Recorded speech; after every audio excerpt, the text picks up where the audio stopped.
Assalamualaikum warahmatullahi wabarakatuh. Perkenalkan, nama saya Rafal Rahman Rangga dari kelas 1247 dengan nomor absen 28. Di sini saya akan membuat video mengenai tugas sejarah Indonesia, yaitu untuk menjelaskan salah satu sejarah yang ada di Indonesia.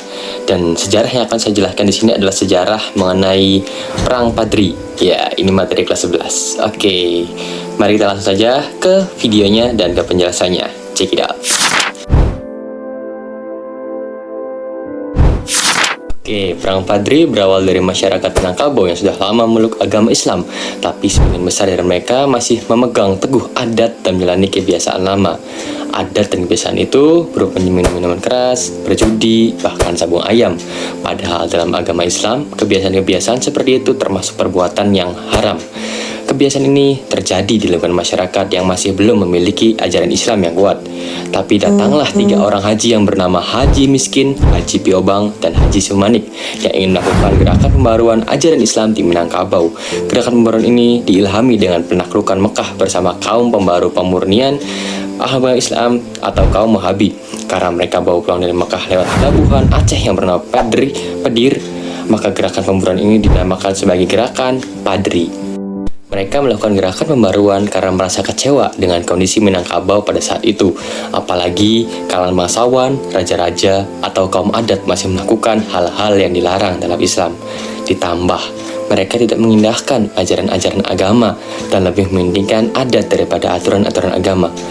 Dan pada saat itu pula, datanglah Tuan Konang Receh yang memiliki keinginan yang sama dengan 3 haji itu. Mereka berniat untuk menarik banyak orang agar menjalankan agama Islam sesuai ajarannya.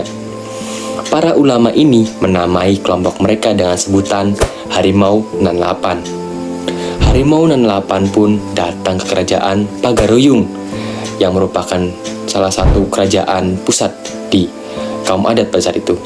Dan untuk bertemu dengan Sultan Arifin Meningsyah, orang yang dituankan di kaum adat. Para ulama meminta kaum adat untuk menjauhi kebiasaan ataupun adat yang berlawanan dengan syariat Islam.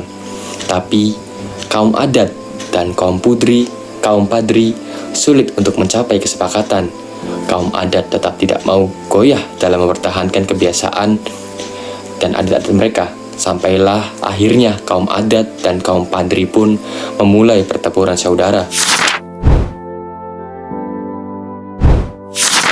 Terjadilah pertempuran saudara yang sengit antara kaum padri dan kaum adat. Akhirnya, kaum padri menunjuk Muhammad Saleh sebagai imam atau pemimpin bagi kaum padri di Bonjol. Oleh karena itu, ia dikenal sebagai Tuanku Imam Bonjol. Berbagai pertempuran pun terjadi di wilayah yang jadi basis kaum adat. Namun, kemenangan terus ada di sisi kaum padri. Pada tahun 1815, kaum padri menyerang kerajaan Pagaruyung. Mereka membakar kerajaan ini sampai menjadi berpuing-puing. Sultan Arifin Meningsyah pada saat itu pun terpaksa melarikan diri dan berhasil lolos. Setelah itu, kaum padri menyebar sampai ke wilayah Tapanuli Selatan dan mulai mengislamkan orang-orang Batak. Namun, langkah kaum padri pun terhambat karena datangnya orang Belanda di Padang pada tahun 1819. Karena merasa terdesak oleh kaum padri, Sultan Arifin Meningsyah pun meminta bantuan kepada Belanda dan mereka pun membuat sebuah kesepakatan yang dimana kesepakatan tersebut berisi bahwa kerajaan Pagaruyung harus menyerahkan Minangkabau kepada Belanda melalui kesepakatan ini. Belanda pun akhirnya mendapatkan wilayah yang diincarnya. Lalu, kenapa sih Belanda ini mengincar Minangkabau? Ya, karena Minangkabau sendiri itu merupakan salah satu pusat perdagangan kopi yang menjadi komoditas unggulan. Itulah mengapa Belanda mengincar Minangkabau. Dan pasca perjanjian tersebut, pada tahun 1821 muncul pertempuran lagi antara kaum padri dan kaum adat yang telah dibantu oleh Belanda. Kaum adat bersama Belanda menyerang daerah Sulit Air dan Simawang yang dipimpin oleh Kapten Dienema dan Kapten Govinet. Karena kaum padri sulit untuk ditaklukkan, Belanda mendatangkan satu pasukan lagi yang dipimpin oleh Letkol Raaf, yang akhirnya berhasil mengusir kaum Padri dari Bagaruyung. Pada tahun 1822, Belanda akhirnya mendirikan benteng yang dinamakan Benteng Van der Capellen di Batu Sangkar dan Benteng Fort de Kock dipasukan di Bukit Tinggi untuk pertahanan pasukannya. Nah, setelah mendirikan benteng, tepatnya pada tahun 1825, Belanda melakukan gencatan senjata. Karena pada saat itu terjadi juga perang di Ponorogo yang dianggap lebih berbahaya oleh Belanda. Karena itu, pasukan Belanda yang ada di Sumatera dikerahkan ke Jawa. Karena kondisi ini, Belanda membuat taktik berdamai dengan kaum Padri melalui perjanjian Masang. Namun, walaupun sedang melakukan gencatan senjata, sisa-sisa pasukan Belanda yang ada di Sumatera melakukan tekanan kepada penduduk setempat. Perlawanan pun semakin menjadi-jadi dan menjalar ke berbagai tempat.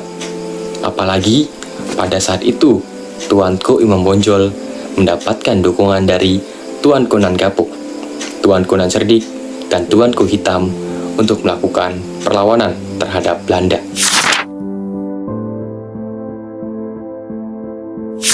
Pada tahun 1830, Belanda telah selesai melakukan perang di Ponorogo dan membawa kembali pasukannya ke Sumatera Barat. Tapi tanpa disangka-sangka oleh Belanda, Tuanku Imam Bonjol berhasil merangkul kaum adat. Kaum Padri dan kaum adat pun membuat kesepakatan yang dikenal dengan Plakat Puncak Pato atau Piagam Buku Marapayam. Kesepakatan itu berisi adat Basandi Syarak Basandi Kitabullah, yang artinya bahwa adat Minangkabau berlandaskan agama Islam dan agama Islam berlandaskan dengan Al-Quran. Melalui kesepakatan ini, kaum adat dan kaum Padri pun bersatu untuk melawan Belanda, karena mereka telah sadar bahwa sebenarnya Belanda hanya ingin mengadu domba antara kedua di antara mereka. Belanda pun menyerang markas kaum Padri yang ada di Tanjung Alam pada tahun 1833. Walaupun sudah mendapatkan bantuan dari kaum adat, kekuatan kaum Padri malah makin merosot, sedangkan kekuatan kaum Belanda malah makin kuat. Karena pada saat itu, pasukan di Ponorogo yang dikalahkan oleh Belanda dan menyerah kepada Belanda dikerahkan untuk menumpas kaum Padri. Tapi walaupun begitu, kaum adat dan kaum Padri pun masih tetap dapat bertahan menghadapi Belanda, sehingga akhirnya salah satu jenderal dari Belanda pun yang bernama Jenderal Van den Bosch datang ke Sumatera untuk melihat sendiri ke medan pertempuran. Pada saat itu juga, Jenderal Van den Bosch mengeluarkan pernyataan yang dikenal sebagai Plakat Panjang.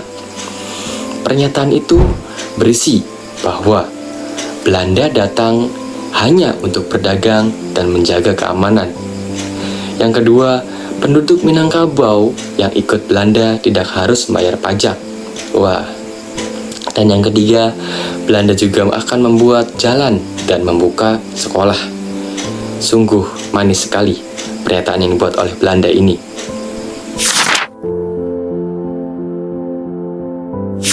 Nah, tapi di balik kemanisan itu ada syarat untuk mewujudkannya.